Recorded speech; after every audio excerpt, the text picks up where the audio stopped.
Boa noite, meus queridos. Que bom estar aqui para mais um pouquinho de estudo. Sempre faz bem para nós, para nossa alma. O tema de hoje é muito interessante, bem propício para esse período que nós estamos, a pluralidade das existências. Algumas questões de O Livro dos Espíritos, que vai da questão 166 a 171. Que trata da reencarnação. Nós sabemos que pluralidade das existências é um dos princípios fundamentais da doutrina espírita. Porque sem a ideia reencarnacionista, não há como vislumbrar a justiça de Deus. A ideia unicista, ela não se coaduna com a justiça de Deus, concordam? Porque a ideia unicista, ela é uma ideia reducionista. Isto é, ela quer colocar todos como obra do acaso, do destino. E nós sabemos que não é assim. Então pensemos, sem a ideia reencarnacionista, a vida seria uma alternância de injustiças. Por quê? Há pessoas vivendo na abastança. E outras na mais completa carência. Então, a gente até pode encontrar alguém que diga, mas isto é conquista do esforço e do trabalho de cada um. É. Neste exato momento, segundo a Unicef, preciso até atualizar, quem entrar ali no site da Unicef vai corrigir o número para mim. Mas nesse exato momento, estão nascendo no mundo 332 mil bebês. E mais alguns, porque o número lá é impressionante, é assim. Então, como entender que um bebê, neste instante, está nascendo num lar equilibrado, vindo de um casal amoroso, em situação de abastança financeira, de amor, de saúde. E neste mesmo instante, está nascendo também um bebê de uma adolescente em situação de rua, usuária de substâncias tóxicas, sem nenhum equilíbrio moral, de amor, de afeto, às vezes sem sequer saber a paternidade daquele bebê. Então pensemos, nascer assim, na primeira ou na segunda situação, não é obra de esforço, não é obra de trabalho de cada um, porque aquela vida está começando naquele instante. Então, como explicar essa injustiça?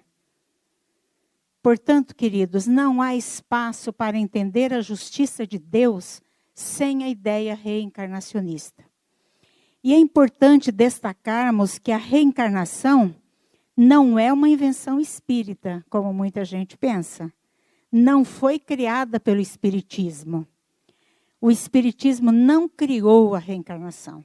A doutrina espírita estudou e estuda a reencarnação. Então, a reencarnação, que fique bem claro, não foi inventada pelo Espiritismo. A ideia de reencarnação é muito antiga. Ela faz parte da tradição cultural e religiosa dos povos da humanidade terrestre desde que o mundo é mundo. Pode ser negada por muitos. Muitos negam a reencarnação. Muitas doutrinas negam a reencarnação. Mas porque muitos a negam, ela não deixa de existir.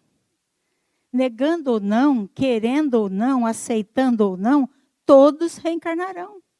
Isto é fato. Negar um fato não o torna inexistente. Vamos fazer uma viagem no tempo para vermos de onde que vêm esses princípios da reencarnação. O livro do Vedas é uma das culturas mais antigas. Diz assim, a alma é eterna e a evolução progressiva. Olha, evolução progressiva. Só os que atingiram a perfeição não voltam. Então, há aqueles que voltam, aqueles que não atingiram a perfeição ainda. Bhagavad Gita. Eu tive muitos nascimentos, e tu também. Assim como uma criatura se desliga das velhas roupas para vestir roupas novas, assim também a alma rejeita este corpo para tomar outro. Está falando de reencarnação ou não? Budismo.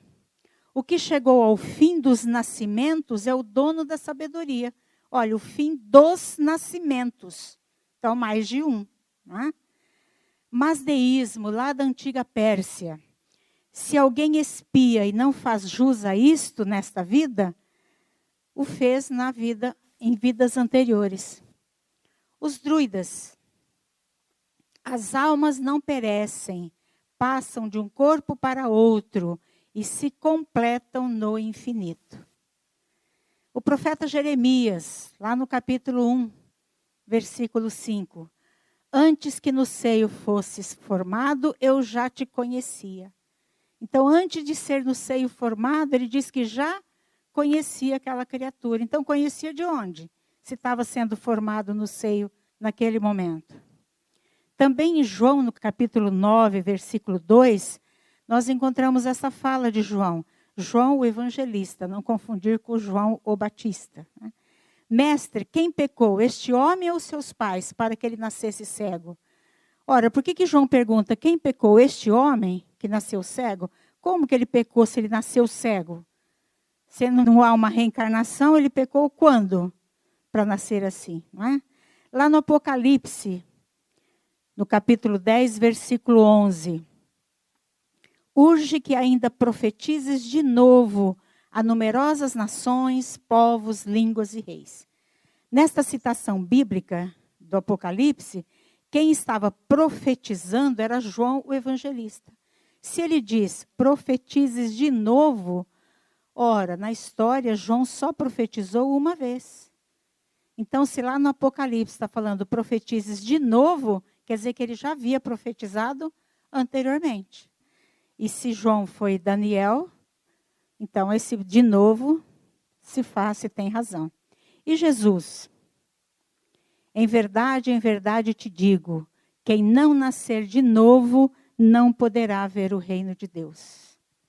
Ora, nascer de novo, fala de Jesus, está lá em João 3,3. Então, queridos, reencarnação é uma ideia milenar. Se fosse uma ideia falsa, ela não teria durado tanto tempo. Se fosse uma fake news, como se diz hoje, né, Luiz Antônio? Ela já teria sido desmentida ao longo dos séculos, ao longo da história da humanidade. Portanto, o Espiritismo não criou a reencarnação. A diferença trazida pela doutrina espírita é o entendimento, o aprofundamento e a orientação que é dada pelos espíritos. Essa é a diferença, não a criação. Espiritismo não pode criar o que é criação de Deus, o que é da lei de Deus. Então, negar um fato, queridos, não o torna inexistente. Negar a eficácia das vacinas não as tornam ineficazes. Podemos até negar a lei da gravidade, mas ela está aí, vai continuar existindo. Os espíritos trouxeram ensinamentos que clarearam o entendimento sobre a ideia reencarnacionista. Vocês viram ali naquela viagenzinha que nós fizemos, que vem desde 2000 anos antes de Cristo. Agora, o Espiritismo ele trouxe ensinamentos que vão clareando essas ideias, né, e vão comprovando através da história. É um fato existencial, simples assim. A reencarnação é um fato existencial. Mas vamos às perguntas feitas por Kardec aos espíritos. Lá na pergunta 166. A alma que não atingiu a perfeição durante a vida corpórea, como acaba de depurar-se? Olha que pergunta. Essa pergunta já parte do pressuposto da evolução. Porque ele diz a frase, como acaba de depurar-se? Se vai acabar de se depurar, é porque já vem se depurando ao longo do tempo. Então, ele já está falando aí da evolução. A resposta, simples e esclarecedora. Submetendo-se à prova de uma nova existência. Isto é, nascendo de novo. Vejamos. Pela ideia unicista, a alma, quando morre, tem dois destinos. Ou vai para o céu, ou vai para o inferno. Mesmo aquela que vai para o purgatório, depois do purgatório, ela tem esses dois destinos. Melhorou, vai para o céu. Não melhorou, vai para o inferno. Então, se a criatura não evoluiu até a morte física, ela não vai evoluir mais, porque ela vai para o céu ou vai para o inferno. Qual a lógica de Deus ao criar uma alma imortal por um período tão curto? Por 60 anos, 70, 90, 100 anos, como vai viver o Luiz Antônio? E a criança que morre em tenra idade? Ela não teve essa oportunidade de evoluir nessa vida. Como ele iria evoluir em 2 meses, em 1 ano, em 2 anos? Se houvesse apenas uma vida, Deus estaria privilegiando uns em detrimento do outro. Ué, que ele vai viver 100 anos, então ele teve 100 anos para evoluir. A criança morreu com 8 meses. Qual o tempo que ela teve para evoluir? Então, veja bem, vivendo 80 ou 90 anos, ou 100 anos que seja, hoje a previsão, né, do futuro é 100, 105, 110 anos, ainda assim é muito pouco tempo dentro da imortalidade da alma. Porque na ideia unicista, a maior parte da eternidade se dá no céu ou no inferno. Veja bem, se a alma é imortal e ela viveu 80 anos, de 80 para a imortalidade, quanto tempo tem? Então, ela vive 80 anos. O resto, ela vai ficar no céu ou no inferno? Então, uma criatura que cometeu sérios erros e deixa o corpo físico aos 90 anos, vai pagar o resto do tempo da eternidade por aqueles erros cometidos? Qual pai que condena o filho a uma eternidade de punição? Como dizia uma personagem de uma novela, vai queimar no mármore do inferno, lembra? Então, ora, a gente sabe que até a lei humana trabalha com a proporcionalidade da pena. Se a lei dos homens fala em proporcionalidade da pena, quanto mais Deus, que é Pai Supremo de amor e de justiça. Agora pensemos, eu ouvi isso do Luiz Antônio, copiei de você, Luiz Antônio. Nem estou pagando direitos autorais, né? Se nós evoluirmos numa vida só, então vamos pensar, será que Deus fez Chico Xavier, fez a irmã Dulce, fez o Gandhi melhor que eu? Melhor que cada um de vocês? Porque se eles tiveram só uma vida para evoluir, eles foram feitos melhores que nós. Isso é justiça divina? Cadê a justiça divina? Claro que não. Aprendemos que todos os espíritos nascem simples e ignorantes, todos. Cada um, de acordo com o seu livre-arbítrio, vai construindo suas conquistas morais, vai se depurando. E como acontece essa depuração, essa transformação? É a pergunta seguinte: como ela, a alma, realiza essa nova existência? Pela sua transformação como espírito? E a resposta: ao se depurar, a alma sofre, sem dúvida, uma transformação. Mas para isso, necessita da prova da vida corpórea. Por quê? O espírito, ele pode evoluir e evolui na erraticidade, lá no plano espiritual. Mas é na matéria que acontece a maior evolução.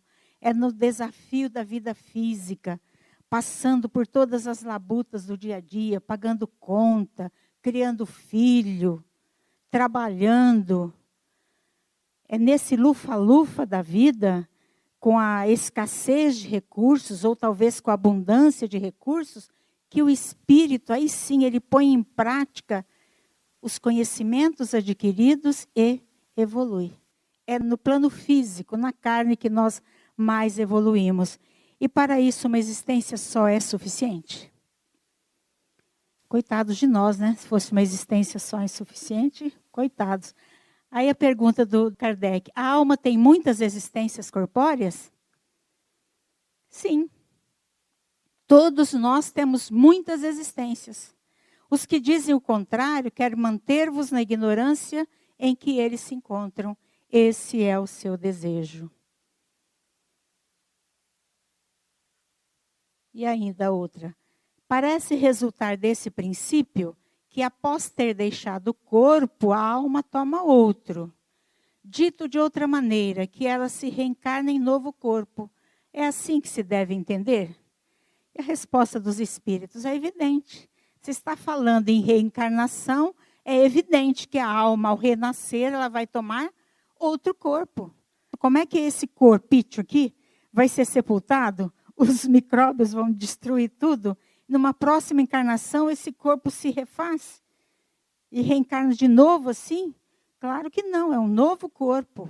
A vida do espírito é uma, mas o corpo vai mudando, né? É evidente, a resposta é curta e simples. Então, os espíritos deixam tudo muito claro, mas Kardec, ele é assim, detalhista, né? Ele faz uma pergunta, depois ele faz outra pergunta em cima daquela pergunta, porque ele não quer deixar margem para dúvida. Ele sempre busca mais esclarecimentos. E aí ele questiona mais ainda. Olha lá outra pergunta. Qual a finalidade da reencarnação? Tá bom, eu já entendi que nós vamos reencarnar mesmo, que a gente não vai evoluir numa vida única, que eu vou precisar de muitas vidas. Já entendi tudo isso. Mas fala para mim, qual é a finalidade da reencarnação? Para que isso? Tem hora que às vezes na vida bate um cansaço na gente. Alguém já sentiu isso? Assim, um momento de frustração, de cansaço, de desânimo. Eu já me peguei pensando assim, nossa, seria tão bom acreditar que morreu, acabou tudo. Porque eu vou ter que voltar, fazer tudo de novo, estudar outra vez, não é? Trabalhar, fazer tudo isso. Mas olha só a pergunta do Kardec. Qual é a finalidade da reencarnação? Olha a resposta dos espíritos. Expiação, melhoramento progressivo da humanidade. Então, cada vez que eu me melhoro, cada vez que cada um de nós se melhora um pouquinho, nós estamos melhorando a humanidade. Então, vamos pensar nisso, pensar grande. Não é a minha evolução com quem eu tenho que me preocupar só. Não sou eu, é cada um de nós. Quem compõe a humanidade? Nós, os humanos. Se cada um de nós nos tornarmos melhores, a humanidade será melhor. Se cada um de nós nos tornarmos pacíficos, haverá mais paz no mundo. Se cada um de nós for mais cordato, for mais paciente, for mais amoroso, haverá mais amor no mundo. Então, olha a resposta, né? Expiação e melhoramento progressivo da humanidade. Progressivo, quer dizer, nós não vamos deixar essa vida voltar daqui a pouco e já melhorou tudo. Já sarou tudo, já todo mundo, o mundo já está em paz, a evolução é melhoramento progressivo. Sem isso, onde estaria a justiça? Então, queridos, esse melhoramento é progressivo. Um dia de cada vez, uma vida de cada vez. E vamos pensar nesta nossa existência hoje. Nós estamos aqui agora. A melhor oportunidade para nós evoluirmos, para nós melhorarmos é o hoje. É o agora. É esta encarnação. Porque nós não viemos ao mundo a passeio. Isso nós já sabemos. Nós não reencarnamos num paraíso de delícias. Não. Ou tem alguém perfeito aqui? Tem algum espírito perfeito aqui que não precisa mais evoluir? Ou tem alguém aqui, será um de nós, que vai atingir a perfeição nesta encarnação? Não, eu vou viver mais 20 anos, 30 anos, vai dar tempo. Eu vou atingir a perfeição nesta atual encarnação? Olha o que nos pede Jesus. Como eu vos amei, amai-vos também uns aos outros. Como eu vos amei. Preste atenção. Portanto, deveis ser perfeitos como vosso Pai é perfeito. Façamos uma análise de consciência. Hoje, nesta encarnação, nós conseguiremos amar o próximo como Jesus nos amou? Conseguiremos isso nesta encarnação? Não. Hoje nós conseguiremos chegar à perfeição do Pai? Jesus está pedindo isso, olha. Deveis ser perfeitos como vosso Pai Celeste é perfeito. Nesta encarnação nós vamos chegar a esta perfeição? Conseguiremos desenvolver todas as virtudes que estão latentes em nós? As virtudes estão em nós latentes, mas é nosso trabalho desenvolvê-las. Nós conseguiremos adquirir todo o conhecimento? porque o espírito puro é aquele que desenvolveu todas as virtudes e já adquiriu todos os conhecimentos. Nós conseguiremos isto nesse período que ainda temos de vida física? Nós conseguiremos desenvolver as duas asas de que nos fala Emmanuel, a asa do amor e a asa da sabedoria? Então, o que nós precisamos? É a pergunta de Kardec. O número das existências corpóreas é limitado? Ou o espírito se reencarna perpetuamente? Será que tem um número? Olha, você vai reencarnar 3 vezes, você ali é mais malzinho, vai precisar de 10, a Lourdinha ali está muito atrasada, vai precisar de umas 20. Será que tem um número de reencarnação limitado? Ou as reencarnações continuam perpetuamente? Vocês pensaram nisso? Olha a resposta dos espíritos. A cada nova existência, o espírito dá um passo, não é um salto, percebem? É um passo na senda do progresso.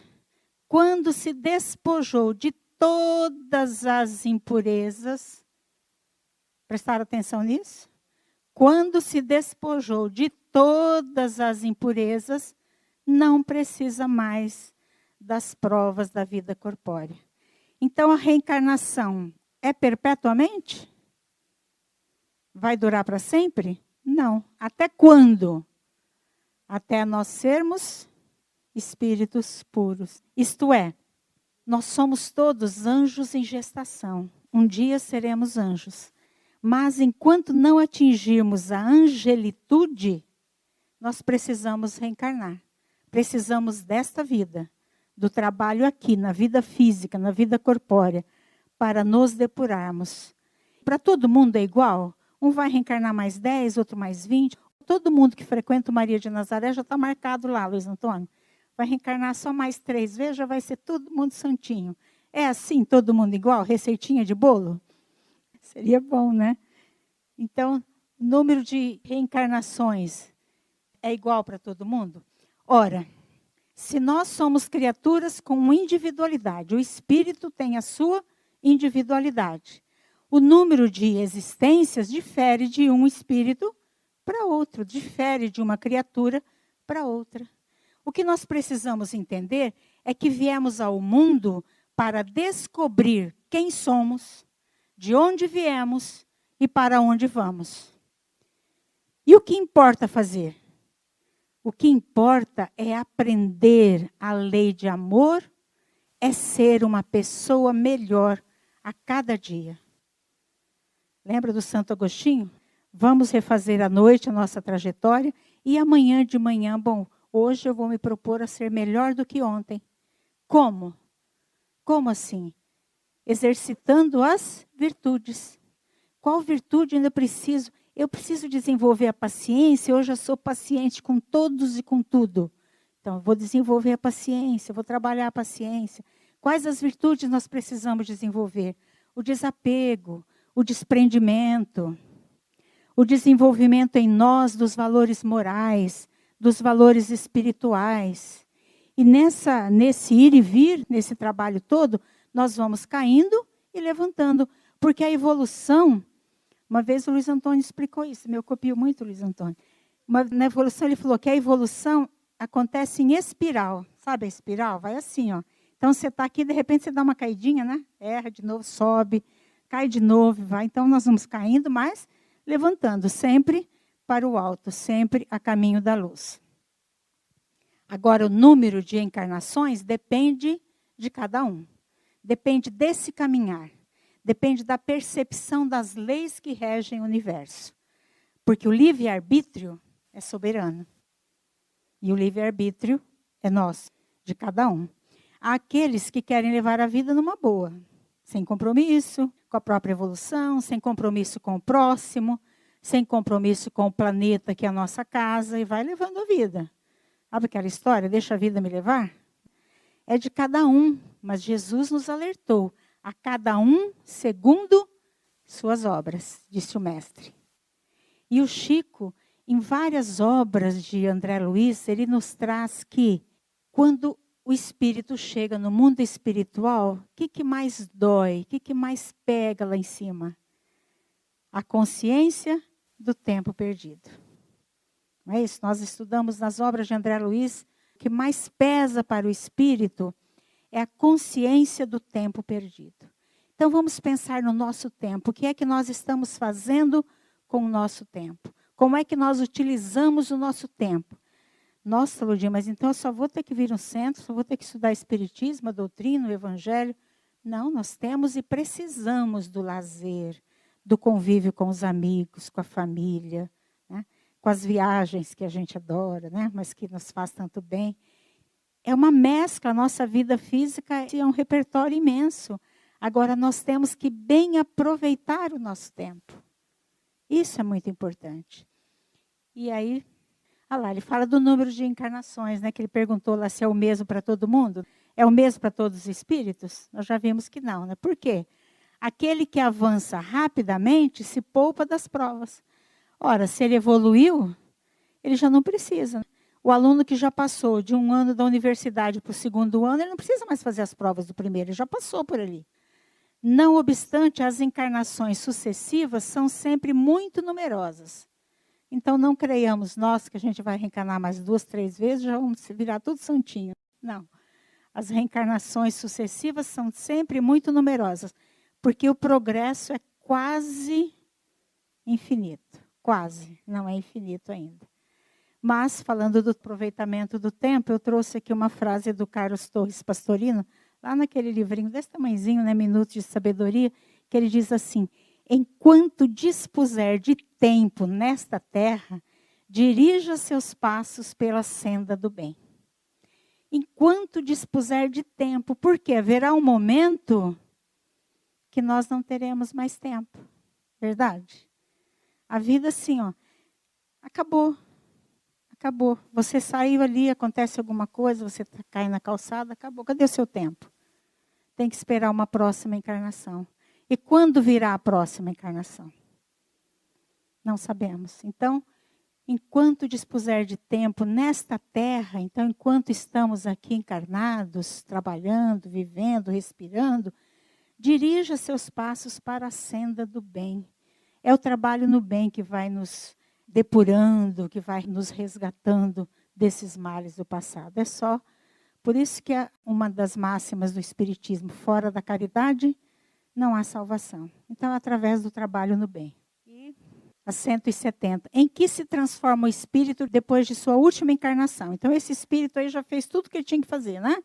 Já foi desenvolvendo as virtudes, adquirindo as qualidades morais, espirituais, já desenvolveu bem a asa do amor, a asa da sabedoria. Então, a última encarnação desse espírito, em que ele vai se transformar? Numa nuvenzinha lá? No céu ficar numa nuvenzinha? O que ele vai se transformar?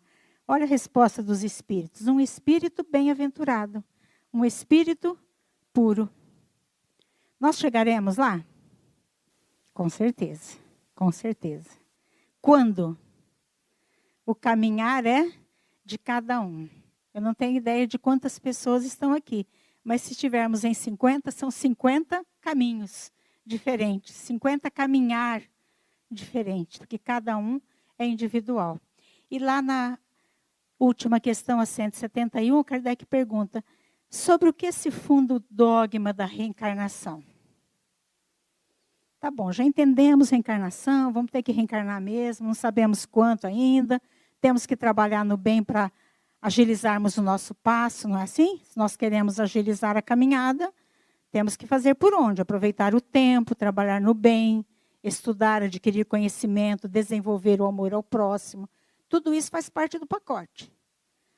Agora, em que se funda o dogma da reencarnação? É interessante essa palavra dogma, porque nós ouvimos muito que na doutrina espírita não existem dogmas, que tem outras crenças religiosas, dogma disso, dogma daquilo. Quando se fala de outras crenças que têm os dogmas, são dogmas teológicos. Então, dogma teológico, o Espiritismo realmente não tem. Mas o dogma aqui está no sentido de princípio, sobre o que se funda os princípios da reencarnação. O conjunto de princípios da reencarnação. Então, não é um dogma teológico, é um conjunto de princípios. Aí vem a resposta. Longuem, vão prestar atenção, porque você quer saber por quê? Qual é a razão da reencarnação? Está aí. O ensinamento está aqui, ó. Sobre a justiça de Deus e a revelação. Porque qual que é a pergunta mesmo? Qual é o dogma da reencarnação? Em que se baseia? Está lá, ó. Sobre a justiça de Deus e a revelação. Pois não nos cansamos de repetir. Um bom pai deixa sempre aos filhos uma porta aberta ao arrependimento. Isso aqui está mostrando que não existe inferno, né? Um bom pai deixa sempre uma porta aberta. Um bom pai, imagine Deus, que é Pai Supremo de amor, de justiça, de misericórdia. A razão não diz que seria injusto privar para sempre da felicidade aqueles cujo arrependimento não dependeu deles mesmos? Lembra do bebê que eu falei? Como assim? Ele não teve oportunidade de evoluir, ele não teve oportunidade, ele viveu 3 aninhos, 5 aninhos. E aí, ele não teve oportunidade de crescer. Como assim? Nem de errar e nem de acertar. Então seria injusto privar esse espírito da felicidade. Todos os homens não são filhos de Deus? Todos. Nós ficamos assim, felizinhos quando a gente fala assim, nós somos todos irmãos. Ai, que delícia, eu sou irmã do Luiz Antônio, né? Eu sou irmã do Chico Xavier. Mas ninguém quer ser irmã do Bin Laden, né? Então, todos os homens não são filhos de Deus? Somente entre os homens egoístas é que se encontram a iniquidade, o ódio implacável e os castigos sem perdão. Então, vejam. Queridos, é com esse conhecimento da doutrina, com a fé no futuro, com a confiança em Deus, Pai de amor, de justiça e de misericórdia, que devemos conduzir nossos passos, sempre a caminho da luz, buscando desenvolver em nós a lei de amor que Jesus veio nos trazer, a lei de amor que Jesus veio implantar na terra. Nós temos que desenvolver em nós essa lei de amor. Até quando? Até o dia em que a gente possa dizer o que disse Paulo de Tarso. Já não sou eu que vivo, mas é Cristo que vive em mim. Está lá na carta de Paulo aos Gálatas, capítulo 2, versículo 20. Eu gostaria de deixar a vocês uma canção do Milton Nascimento, que é Encontros e Despedidas. Segundo Milton Nascimento, eu já li alguma coisa a respeito, ele não escreveu, não compôs essa música, nem escreveu essa letra com essa intenção. Mas claro que ele foi inspirado, na minha opinião, eu creio que ela representa muito a reencarnação.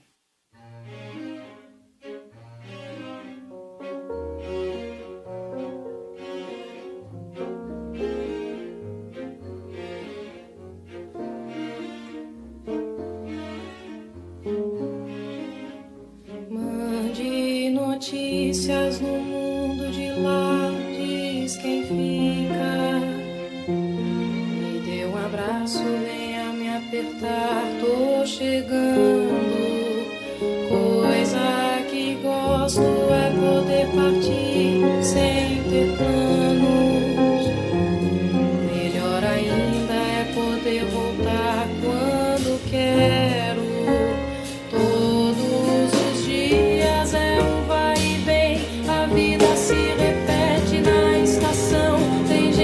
Chega pra ficar, tem gente que vai pra nunca mais, tem gente que vem e quer voltar, tem gente que vai e quer ficar, tem gente que veio só olhar, tem gente a sorrir e a chorar, e assim chegar e partir.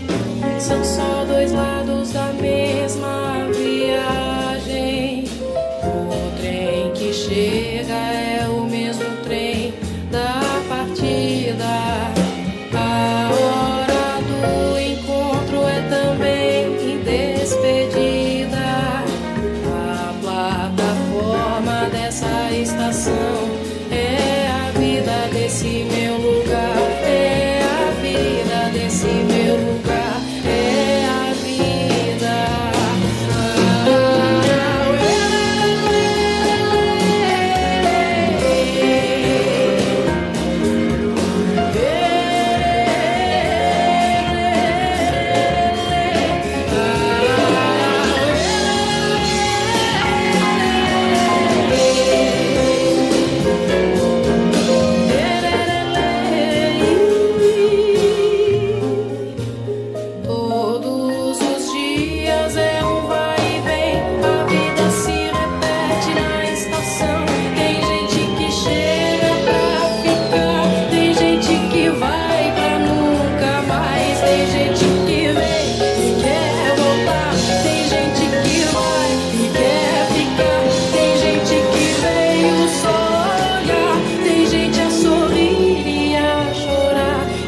o mesmo trem da partida.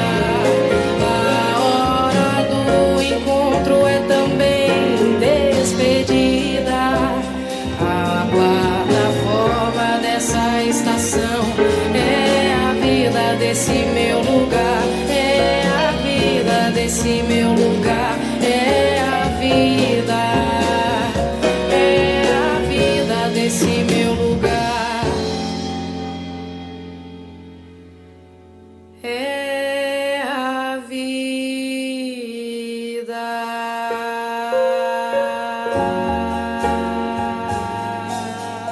Obrigada por estarem aqui, pela paciência de me ouvirem. Uma boa noite a todos nós. E que Jesus nos fortaleça nessa nossa caminhada, sempre a caminho da luz. Até o dia em que possamos dizer: já não sou eu que vivo, mas é Cristo que vive em mim. Boa noite. Gratidão.